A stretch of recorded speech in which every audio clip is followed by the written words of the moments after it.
On November 5th, news broke about your involvement in the purchase of the $9 million condo on Billionaires Row.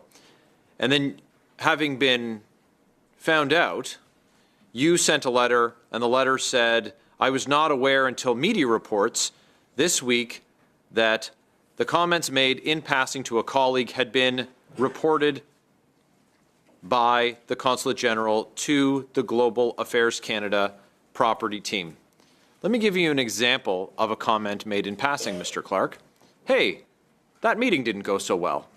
Now, let me give you an example of someone who holds the most senior position at an organization telling their team that the facilities for them to live in and for them to work in were insufficient. And that's what you did, sir. Isn't that right? Mr. Chair, as previous testimony has shown, the concerns about the official residence, let's call it the old official residence, have been around since 2014.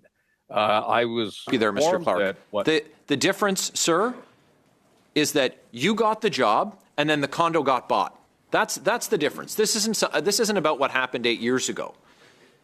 What we need to know, sir, is why you didn't tell the truth. Sir, why you lied to committee the last time you were here. Why did you do that? Mr. Chair, the evidence that I have given this committee has been consistent with the evidence that every other witness has given to this committee.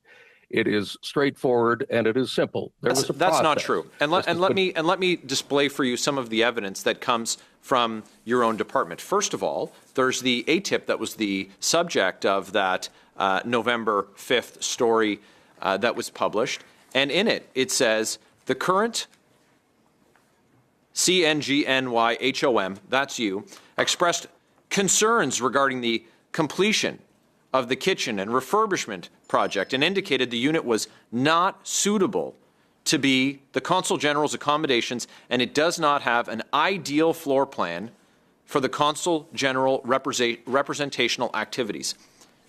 That's not what you said when you were here last time. And you were asked pointedly. And, you know, one of the Liberal members helpfully asked, did you at any time talk to anyone regarding a desire for relocation? Mr. Thomas Clark, quote, never. Well, now we know that's not true. We know, in fact, that you did make the comments. And you just didn't know that it was captured in official briefing notes. So you just didn't know that you knew that you made the comments, you just didn't know you got caught. Isn't that right? Mr. Chair, as every other witness has testified, and as I have testified, this process has been going on for a long time. As I testified to this committee, I did not ask for or request a change of residence. I will restate that now.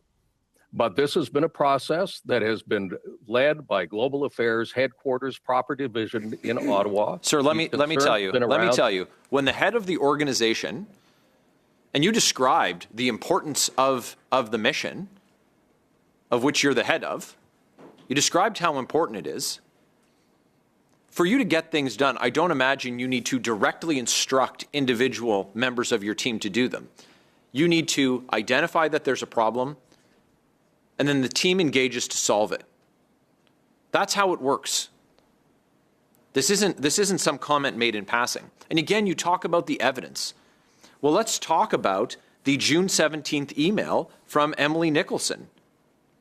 And Ms. Nicholson says that the head of mission and staff have been instrumental throughout this process, with the head of mission, that's you, providing the green light for the selection of the new residents. Now, we know that once this scandal ended up in front of a parliamentary committee, that damage control was engaged, and Ms. Nicholson swallowed herself whole, saying that you had nothing to do with it. Well, I imagine when she was trying to save her job, that's exactly what she would say. But there are now multiple data points that didn't come from admissions from you or your staff, but came from accessed information demands and document production orders from this committee that revealed that you were involved, that your champagne tastes weren't being met with the recently modified shared representational space at the mission, nor with the multi-million-dollar condo on Billionaires Row. With my last 30 seconds, sir, we know that you're not going to resign for having bought a $9 million condo on Billionaires Row and having personally initiated that process. Will you resign for lying to a parliamentary committee? Mr. Chair, what the evidence I have given to this committee consistently is the truth, the whole truth, and nothing but the truth. Too bad the facts don't back that up.